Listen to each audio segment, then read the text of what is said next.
35 minutes de vérité avec votre humble serviteur, Trésor Mbokila. 35 minutes de vérité avec votre humble serviteur, Trésor Mbokila. Bienvenue dans votre émission, dans votre magazine que vous aimez beaucoup, 35 minutes de vérité. Cette semaine a été beaucoup plus caractérisée par analyse et décryptage. L'analyse et décryptage, ça a été notre cheval de bataille pour cette semaine. Et aujourd'hui, nous sommes à la fin de la semaine. Nous sommes le samedi 30 mai pour clôturer le mois de mai. Voilà pourquoi Voyambo Télévision vous place au cœur de l'actualité comme tribune d'expression populaire. Vous nous suivez partout, Bozana Walikali, Bozana Goma, Beni, Bukavu, Boza partout, Tanganyika, Maïndombe, Bandundu, Kassai Oriental, Kassai Occidental, Kassai Central, Bakongo, Maniema, Ozaïr, Boza Ebele na Kisangani, pourquoi pas en Europe, en Asie, Océanie, Bozolanda Bisso, Naza fier, Yakopé Sabino, merci pour Bozali. Pour soutenir biso nanzela, pour aimer, pour partager ma vidéo na biso, pour liker, c'est la seule manière où vous allez soutenir biso, fier de vous.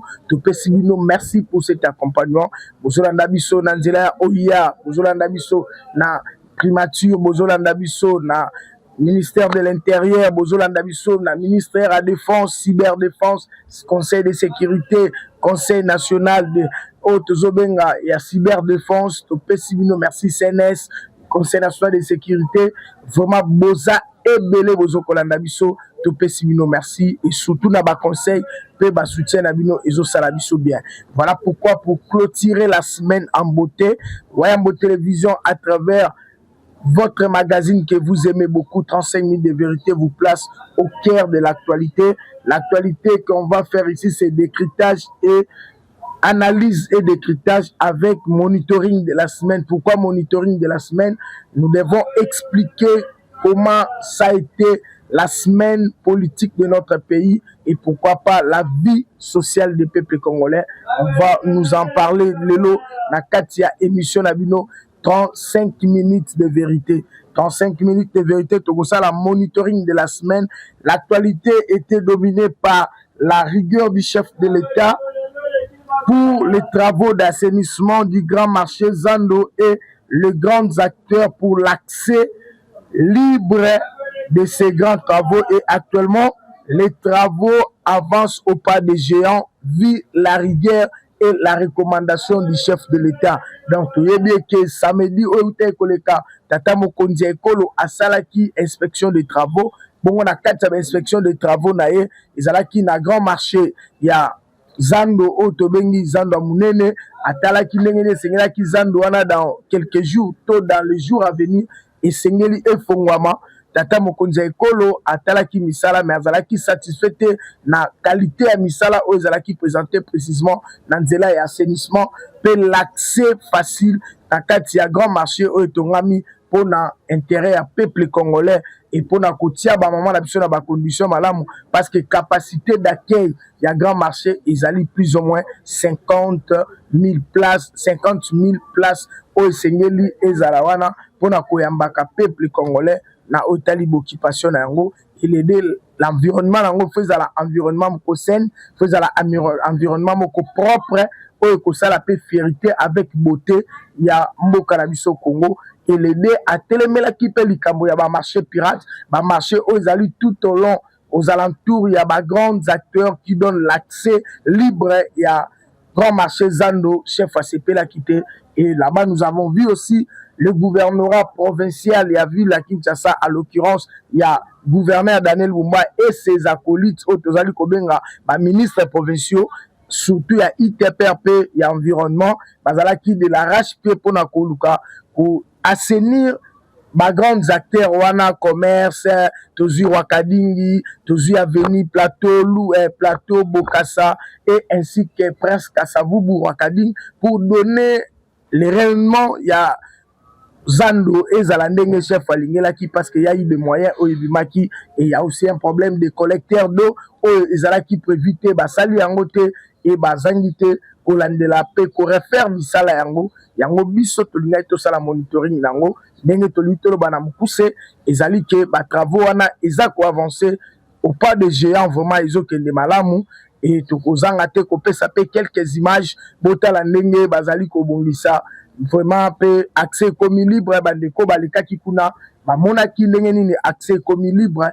pe sali susu bien makasi yango ndeko mo alobaki esengeli kaka chef aloba po bosala yango to vous êtes face à vos responsabilités au bozo koka ko assumer yango te les problèmes ya mboka na biso bat balobi eza problème ya ba texte penza makasi te mais eza aussi problème ba animateurs parce que les animateurs au bazali ko assumer ba fonction de l'état baza ko comprendre te rôle o esengeli na bango ko sala vis-à-vis ya ba responsabilité oyo tata mokonzi ya ekolo atie likolo na bango. Voilà pourquoi biso wa yambo télévision nous saluons d'abord les courage oyo bandeko na biso ya gouvernorat provincial la ville à Kinshasa en l'occurrence il y a gouverneur Daniel Bumba il s'est impliqué mais je voulais un peu marteler et le comment que ça important oyo na meki ko vanda pe ko sala penza analyse kutala eke on reconnaît pas un mauvais troupe mais qu'on reconnaît un mauvais chef. Par rapport à quoi? Ce qui chef a entouré na bato malamute, misala et rozalape malamute. Pourquoi? Ce côté Daniel Bumba, azali trop surchargé na makambo ebele yemoko. Des fois azali ko uta un na vice-gouverneur à Ville à Kinshasa, oyo azali inactif. Quand je parle de vice-gouverneur à Ville à Kinshasa, oyo azali inactif, directement je fais allusion yande konabiso oyo Edi Yeli Oyazali l'ombre égale à lui-même. Donc c'est-à-dire azana incompétence notoire. Dans le bien Edi Yeli azali na incompétence notoire, l'ombre à l'égal à lui-même. Parce que le gouverneur titulaire, il y a Ville à Kinshasa, il est beaucoup plus préoccupant. Nako Etali, la modernisation de la ville en cherchant aussi des partenaires. Parce que la ville Kinshasa est caractérisée comme étant la capitale et la miroir y a d'institutions. À l'occurrence, c'est ma responsabilité à travers plus de 22 millions d'habitants. Il faut azalaper na ba partenaire o ba ko soutenir ye na ndenga zali ko sale la vision na ya kini e bonga et sengeli batu pe bacha misolo parce que ba partenaire o ba travailler kana ba kimbuta ba prédécesseur na ye bango ba kataka ba contrat et lelo la ville a des difficultés ya koluka ko s'épanouir, tout qu'on s'est développé parce que financement, ils a pas si à l'occurrence, il y a gouvernement central où ils allaient co-financer, mais financement, ils allaient un peu à moitié limité. Raison pour laquelle Daniel Bumba se plonge dans Kachaba investissement, peut que l'entrepreneuriat, que le partenaire, pour aider Misalam Soussou et Kende Pembang. Mais côté là, Kende Ko Eli là, il est là pour seconder de Daniel Bumba, mais Eli là, Azali, une incompétence, yango ngai nazalaka na ba difficulté ya ko accepter ba recommandation politique o ezali ko tia pe mboka na biso na ba désordre kota la Edi ye la boye on sent pas la leadership Katinae parce que il est vice-gouverneur, c'est lui aussi qui devait être beaucoup plus actif sur terrain par rapport à l'organisation administrative peut qu'on contrôler misala mususu auprès ya ba ministre o bazali ko sala sous tutelle na bango mais kota la Edi ye la le jour que le président de la République, le samedi passé, tant à salut d'inspection, on constatait que l'absence, il y a Edi Yela, ils allaient qui remarquer, parce qu'on nous signale que le Daniel Bumba séjournait déjà à niveau à Danemark, pour la raison de santé, pour raison aussi, il y a entrepreneuriat avec les Danois. Mais quand elle a que Edi Yela, Azala quitté, le chef a fait les inspections avec les ministres provinciaux. Il y a ITPR chargé des grands travaux, na de Konabiso, le Moulumba et environnement, bazala qui wana na zandu pona ko s'expliquer étant des ministres provinciaux, mais ba chef la exécutif provincial bazala qui était empêché. Mais je me pose maintenant la question, est-ce que Edi Yela azoye ba rôle na étant vice-gouverneur ou pas, ou soit il est téléguidé, ou soit il y a l'incompétence, soit ayebine lo azo salate, azo zela ba instruction et ou dans la partie politique na MLC, yango Jean-Pierre Bemba aussi doit aider le président de la République parce que vous n'êtes pas là pour protéger vos intérêts à la partie nabino. Vous devez travailler pour qu'il y ait l'intérêt général de la population, parce que au socle, il y a vision à Tata Mokonzi Ekolo Alobi, c'est le salut du peuple et la loi suprême. Donc, au bongato, au salut la peuple malam, il y a un des alliés credo, il y a Moussala Nangai. Donc, au talaï que Eli Yele, ceux qui penat aux abats démocrates, solo, Tigna qui a démissionné. Parce que Ndeko Daniel Bumba, faut aller biso vérité, aux absents. Ceux qui toquent na bakoué moussou sur la capitale, Batouni, Ata Kombo na yo, na ba paisible citoyen, to ba passager moussou bazoleka, nga la zone du matin, 10 personnes, bakoui kotanga Kombo na yo, na facilité. Parce que Eli Yeli, je ne vois pas qu'est-ce que vous êtes en train de porter dans la ville. Vous êtes là seulement pour faire des baisses des actualités. Batouba yembe la bino, babete la bino mabo. Yangon neko Eli Yeli, désormais, moi, l'international Trésor Mbokila, les communicateurs d'investigation au compte du parti au pouvoir, le porte-parole de la nation, Molobelia Pepe, je dois m'en occuper, na Otali Misala na yo, pe kolande la attribution na yo. La semaine qu'on va commencer, je parlerai des attributions d'animateurs provinciaux vis-à-vis à ma responsabilité na bango face à la ville. Parce qu'on ne peut pas comprendre, la ville où ils allaient corrégorger vers plus de 22 millions d'habitants, le vice-gouverneur est inexistant. Le vice-gouverneur est inexistant. Le tout est consacré par Daniel Bumba. Mais que Daniel Bumba soit aussi sincère. Nous avons mon côté. Nous Nous avons la loi sur les ATD, sur la décentralisation du pouvoir. Lorsque vous êtes empêché, lorsque vous êtes absent, c'est votre vice, c'est votre vice ou votre collaborateur direct, c'est Eli Yeli qui doit assumer certaines décisions, qui doit être visible sur le terrain, contrôler les travaux. Mais on ne sent pas le ministre absent. Le ministre absent n'a pas été le gouvernorat provincial. Il y a ville à Kinshasa, l'exécutif provincial à ville à Kinshasa. Seulement un seul monsieur qui travaille, c'est monsieur Léon Moulumba qui prend les risques à travers des constructions anarchiques qui signées par l'ordonnance présidentielle. Il faut que le terrain, l'espace vert, à l'État, et à la récupérer. Là, on sent que Léon Moulumba, il est sur le terrain. Je le félicite. Là, je suis d'accord avec Léon Moulumba. Mais côté là, Neko Eli Yeli, il faut qu'on se le dise la vérité, c'est l'incompétence notoire et j'en prends aux zones de la Kotanga au moment où vous avez des responsabilités, vous avez la responsabilité à Koussal. Yango na bi batanga na kimukolote, je ne comprends pas et ma raison politique, makambu peso marchete la mboka na biso ezali aussi pour des recommandations politiques. Donc ma politique faut bosunga mboka. Donc, bino bozomona d'intérêt politique est plus que les intérêts. Il y a sali suprême, il y a peuple a sa confiance. Faut boye que peuple Félix Azokamba. Et ça différent na peuple Mobutu Akambaki. Et ça différent na peuple Oyo Kabila Mandefu Akambaki na Kabila Yakovo. Donc, et ça différent. Donc, peuple Azalelo, Azo comprendre sans que ba informer. Azo Lukakoye, sans que ba parce que le monde a évolué.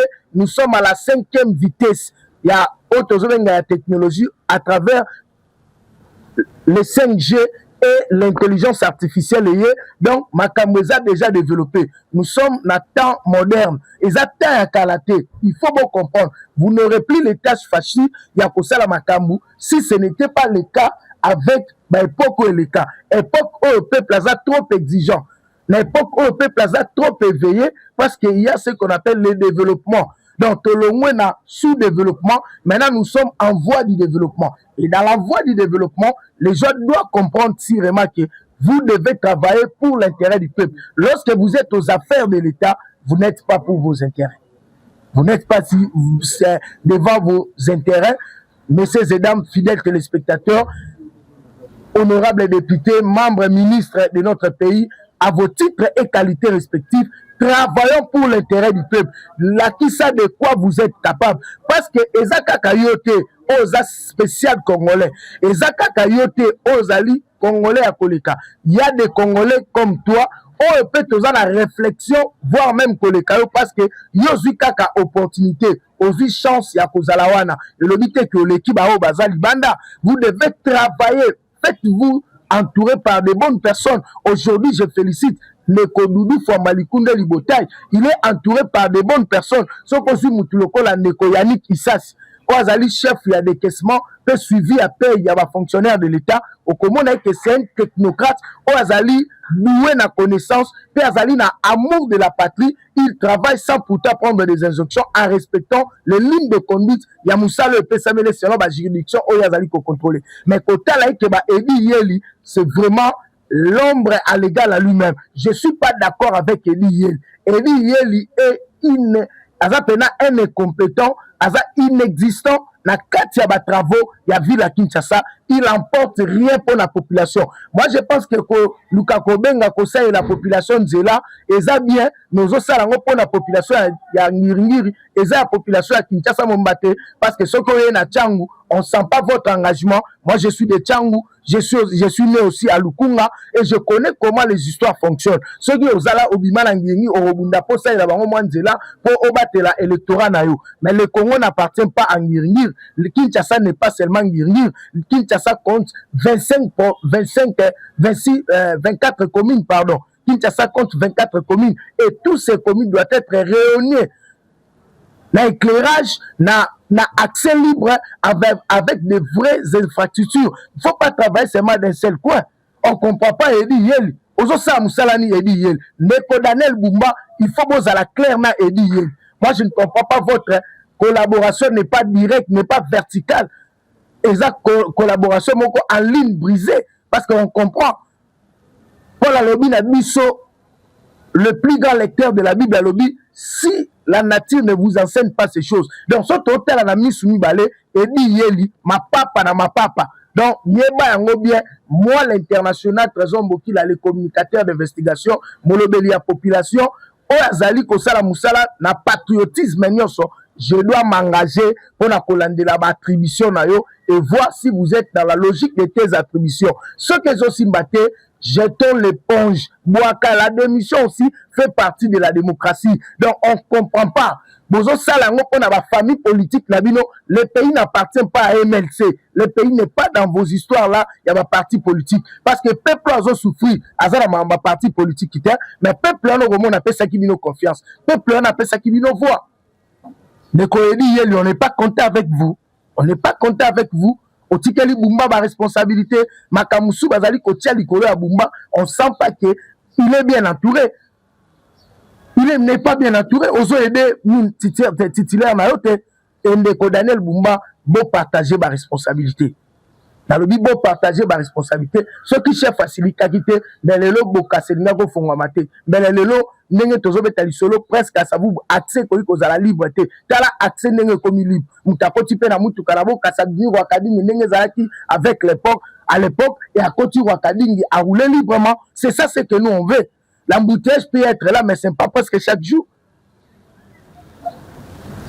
Et nous saluons l'engagement du président de la République pour le salut du peuple. C'est ça être un président.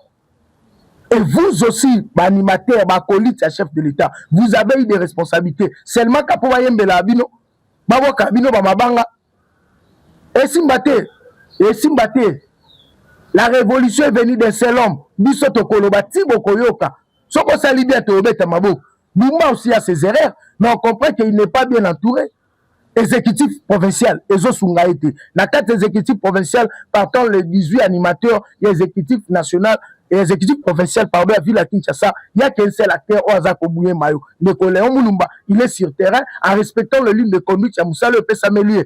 Mais Kinshasa, Eza Lokola, tout un pays, la superficie de Kinshasa, c'est plus que le Brazzaville.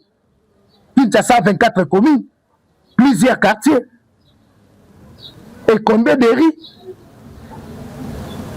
Des fois, j'ai réfléchi, fallait chaque commune ou chaque district avoir autonomie na Emoko. Et ça dans un système, dans mairie, comme ça a été dans la province Moussous. Là, on comprend que c'est le maire de la ville qui parle. Mais avec le système, il y a gouvernance provinciale et la ville à Kinshasa, ils ont posé problème. Et les animateurs ont besoin d'incarner vision de mon côté. Daniel Bumba a une vision, mais Edi il n'a pas une vision. Mais là, il y aura seulement des couacs. Je pense qu'on était là pour l'analyse et l'écritage. Nous avons épinglé les grands problèmes. Donc, Eli, l'ombre légale à lui-même. Eli, ma papa, un vice-gouverneur absent. Donc, on ne sent pas. Il y a un autre comprendre. On s'en charge Nabino. Moi, je suis contre avec vos histoires. Il y a la partie politique. Tu es venu avec votre incompétence notoire. Le coup, la MLC, j'appelle même pas des relations avec le président. Nous, on ne va pas accepter. Nous, c'est le Congo d'abord. S'il s'agit d'un MLC, vous avez le vieux Kibuka est là. Kibuka aussi, c'est un filateur. Il a des idées. Il travaille contre les membres. Si vous avez Simbate, Fanda Bacha Kibuka Yawana, Raphaël Kibuka Kotara Total. Parce que si vous avez remplacé l'IDPS, nous avons Boumba, personne qui l'IDPS va remplacer. C'est ça aussi. Le changement aussi fait partie du développement. Lorsque vous avez Kokato Lingaka Obe. Oh, arbitre match à Jamaïque Koutabima. RDC Jamaïque arbitre ça le changement. Kokita habité, santé zo permettre Abimi. Président Joly Ilunga Fondation éthique. Je suis là seulement pour parler de vérité. Président, je parle que de vérité. Il faut qu'ils sont face à leurs responsabilités.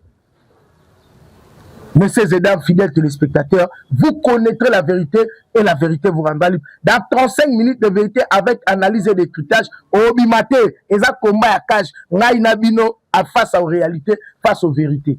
Vous connaîtrez la vérité vous rendra libre. C'est ça notre ligne de conduite. Pas rien que la vérité. Donc, on va te critiquer, on va te démontrer notre argument, comment tu as critiqué. Et c'est valable. Et dit le Samsan. Dans les pays développés, il y a l'autorité, il y a l'État, des grandes personnalités politiques, il y a beaucoup de on n'a jamais vu dans la France, Macron, le col, il sous Kanza, Mazatete, surtout le ministre provincial à France,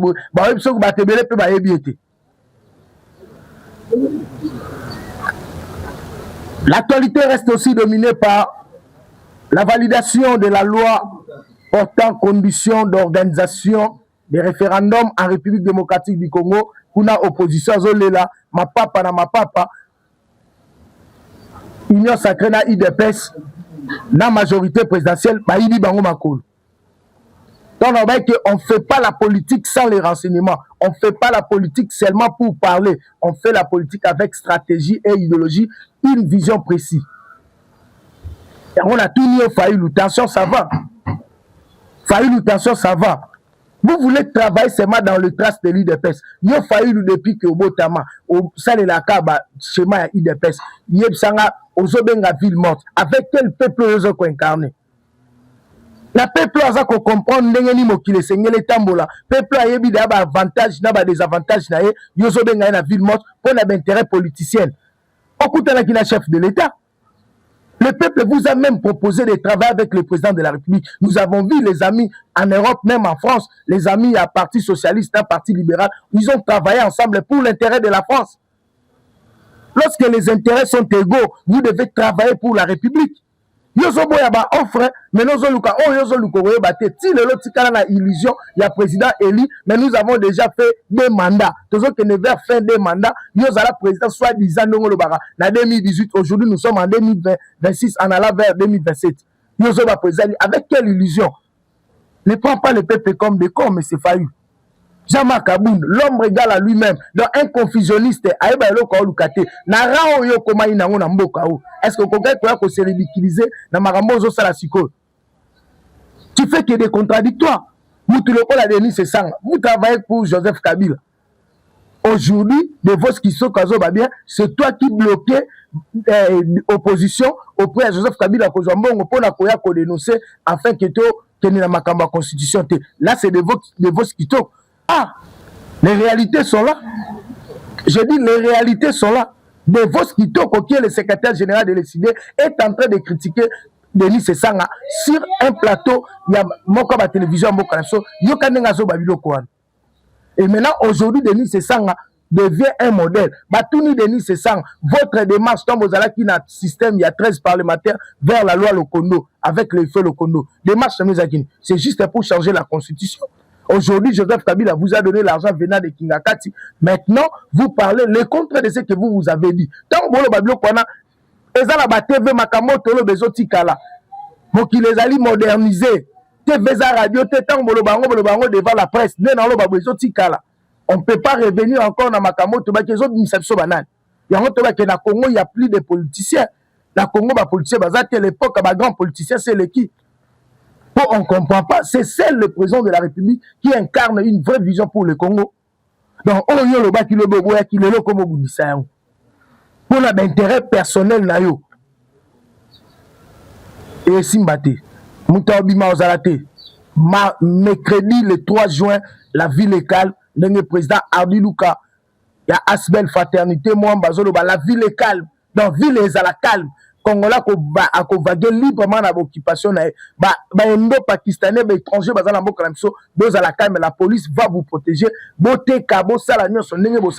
Jamais un groupe des individus qui veut prendre le pays en otage pour la collaxer. Monopole. Vous avez un monopole, vous avez la population, les Asbel Kobisotoyebi, bateau baza mobilisé.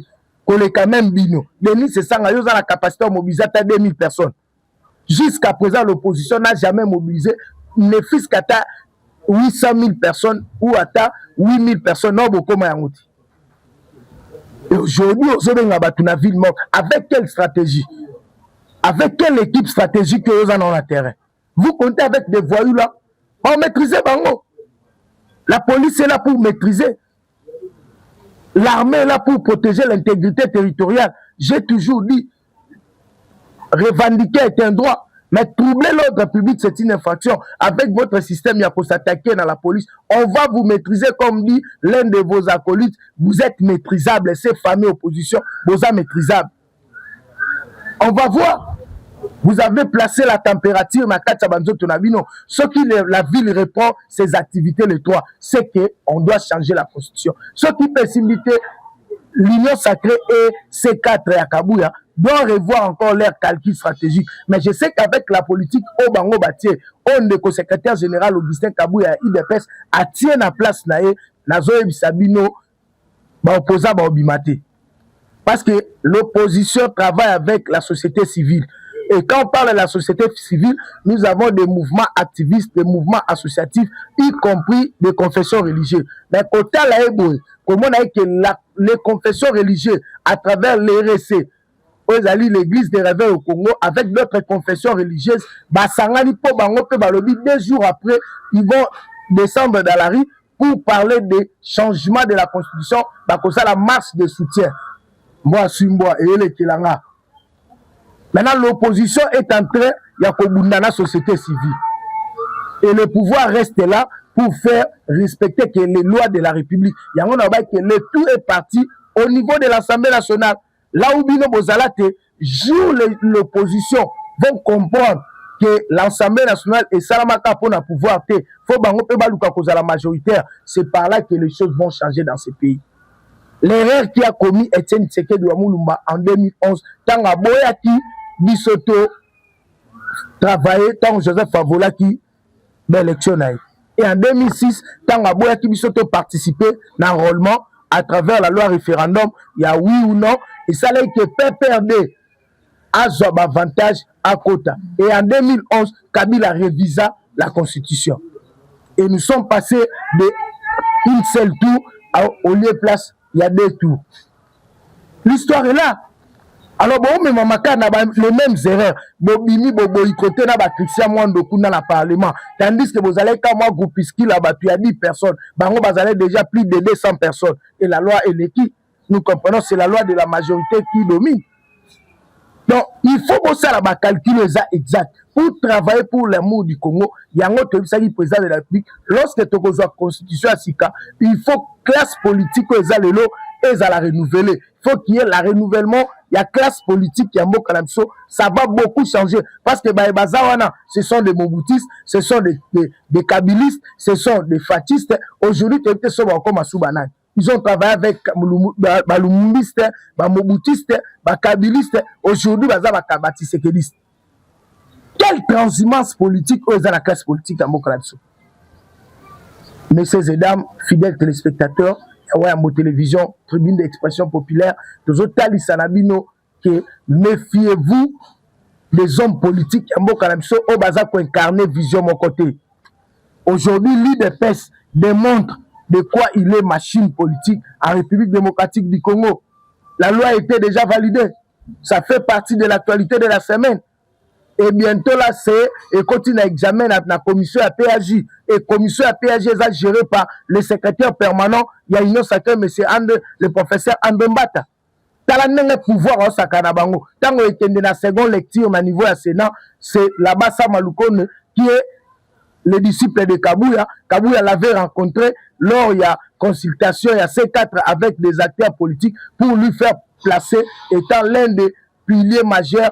Il y a les 4 zones linguistiques pour travailler au compte. Il y a changement à la constitution avec les C4 Tobengi coalition citoyenne pour le changement de la constitution. Dans les 4 C. Talanenge, l'IDPS maintenant a récupéré le bâton de commandement na otali pouvoir nae avec son manager. Na bandimi na bango, na ba militaire ba parti politique à Union Sacrée pour la kotambola koloba. Oui au changement de la constitution. Dans Bois Suimbois et le Kilangai. Après son retour, il y a succès plein et un partenariat entre Chine et la RDC à travers la police. Le VPM de la République, Maître Jekme Chabanilou, collègue de Massissi, directement faisant un télégramme en convoquant l'Assemblée, le bureau de l'Assemblée provinciale, il y a Villa Kinshasa et le gouverneur Daniel Bumba le vendredi après le Conseil des ministres. Donc les choses sérieuses commencent. Donc après la colère du chef de l'État, le VPM de l'intérieur et le VPM de la défense, Guimo Davita, Moko Kitagi na terrain, le Kolawana Moussou et VPM Chabani Azalaki na Libanda, pour na Itali partenariat à Chine, na RDC na Itali la police, VPM Chabani Kozonga na Eka Kavandeli wana na Tongo et na après-midi Ayambi bureau et assemblée provinciale pour na Kosolola pe Kozoa compte se rendu vis-à-vis à des travaux aux Alaki de Bosso Nabango, précisément les problématiques de l'assainissement de la ville-province de Kinshasa et na Italie le marché pirate Nzeleza où ils étaient yango de Seigneur qui basolola na ebi ke basolola qui la semaine qui commence on reviendra avec de forts détails parce que la discussion est en cours le long de Tokotambola la couloir pour te ramasser fuite d'informations pour te y la biso Sabino nini ebongisa maki sera batumusu bazoloba ke ko Bumba koke akokwea et Sengeli va convoquer Bumba à l'Assemblée provinciale boyena boye. Donc le débat reste ouvert. Votre humble serviteur Molobelia Peuple, l'international Trésor Mbokila, communicateur d'investigation, chroniqueur international certifié Tokotambola pour que awana 35 minutes de vérité toya tobe ta vérité pour boye ba veri et vandi wapi pour l'intérêt à peuple. Yango moni tolobi basakana kana maloba tata mokonza ekolo te maloba tata mokonza ekolo ezali une ordonnance et à suki kaka wana te toujours par rapport à koluka kosala misala ndenge ka misala ezali kokende ndenge ka makambo ezali kosala malamu toyebi eke bazolandela makambo na niveau ya ville ya Kinshasa pe makambo ekende malamu tobosali te ba activité oyo eza sur terrain lobby na liboso ya maison communale ya Makala bilenge bakosangana à travers club espoir o ekambami na mwana mboka Kevin Mukanya le petit Pakebo avec leur autorité morale Doudou Fwamba Likunde Libotai pour na koyeba likambo ya changement balobi oui la jeunesse ya Funa to précisément commune ya Makala et les alentours dit oui au changement de la constitution et zobanda parti à 13h Tozalawana pour na koyoka président Kevin Mukanya et son équipe pour na kotalisa boni ba jeune bazali engagé pour na koluka changement ya mboka na biso tozangi pété pour rappeler que l'événement sur terrain reste aussi dominé par le grand événement ya président Ia Fortina Ia oyo akosangisa Maïke Nyonso ya Moamba à travers les 4 coins ya ville à Kinshasa na date ya le 25 juillet na terrain ya Mefe Ozali awa na Lemba terminus pour na kolobela toujours likambu ya changement ya constitution pe akozanga pete kobeta sete na Otali makambu ya virus Ebola parce que il travaille avec le ministre Roger Kamba Ozali l'homme de couverture ya santé universelle Ozali ko bundape na likambu Otali épidémie ya Ebola et ozala pe na quelques mesures barrière au Seigneur liba expliquer population ndenge na ko se comporter vis-à-vis ya mupepo banali ko panda sango ya maladie ya virus Ebola ndeko ia akozala wana le 25 juillet etikali kaka mois moko pour que makambo oyo ezala réaliser yango tozobenga bilenge na kati ya une forte mobilisation et une bonne organisation autour ya leader o tozobenga moto nzambe président Fortina ia tokozala wana biso ya mo télévision au compte ya koluka kaka vérité po biso vérité ndeza cheval de bataille na biso ndenge tolobaka na wayambo vous connaîtrez la vérité et la vérité vous affranchira.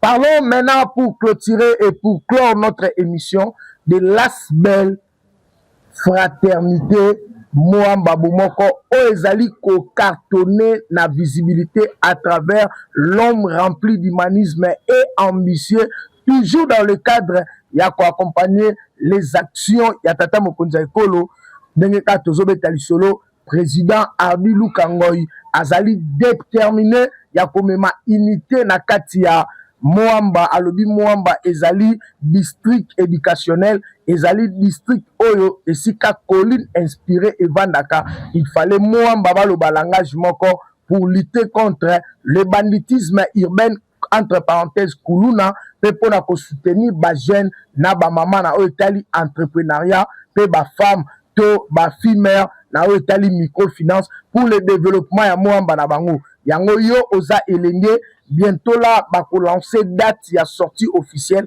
oyo kozala na siège na bango ezwami na kati ya motel Fikin oza na kati ya motel Fikin na foire internationale de Kinshasa bureau na bango eza wana semaine tokokota ndenge ka waya mwesalaka ndenge tolobaka ba fula kumbundu batula paka ba fula kumbundu photo mona pena TV za radio te batula paka ba fula kumbundu to kita wana pena totala ndenge ni ils sont bien organisés président Arbi Lukangoy avec fraternité Moamba Bomoko to kozala wana Asbel oyo to sengi na ba jeune leader à Moamba to se souder to za la derrière vision oyo pour eza ko incarner l'épanouissement, l'émergence ainsi que le développement sur tous les caractères. Il y a l'homme humain qui est au centre de la vision de Bango. Bango balobi toza sima tata mokonza ekolo pour la soutenir bientôt ba module. Il y a série à formation na 7 to 6 communes ya Moamba balingi bayamba série à formation ya auto école mitukeza wana ozana besoin koyekola okobenga biso na ba numéro yo zala kanali mete ozala kana kisensu na matete lemba pourquoi pas ngaba tokozala wana pona ko beta penza lisolo monga fula tokozala wana pona ko beta lisolo ya mambi matali Asbel oyo pe tokokota détail pona kotalisa vérité. Merci président Arbi Lukangoy pona humanisme na yo azana e député te azana e ministre te mais azali naba idée émergente oyo amonique à travers ces idées à koki ko aider nango pe mboka pourquoi pas la vision à tata mokonza ekolo. Voilà pourquoi président Joly Ilunga Fondation etike pe na Tchangu azola la te précisément abi njili na biso njili bomoko aza toujours ko bongama yango na uzamwa na njili luka omona e na fondation etike kuna pe soutien za makasi. Que Dieu bénisse la République démocratique du Congo, que Dieu protège le président de la République. Ça a été pour moi un réel plaisir. Il y a ça la monitoring de la semaine. Kotali sanengeni ni semaine etamboli. Eli yeli naza d'accord na yote la semaine qui vient tokoya na battribution na yo pe tokosolo lango totala soki dans la pesanteur ya balance ozali ko mériter ou pas tokosenga na bazo kamikano bakoka kozwa mikano tika nzambe abatela biso bon week-end na bino nyonso esika bozali to célébrer yango to fêter ezalaka nde boye. C'était votre humble serviteur l'international Trésor Mokila, communicateur d'investigation, les chroniqueurs international na pesi bino mbote obenga biso na ba numéro is affiché au bas de vos écrans to koyamba bino pe to kosolola tika nzambe azala na bino. Wayambo TV officiel atozali na bino tosengi na bana mboka partout na mukili eokibino.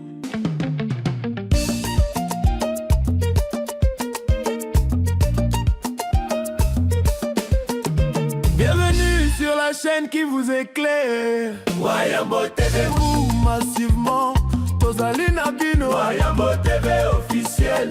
Ensemble pour le chemin. Suivez Wayambo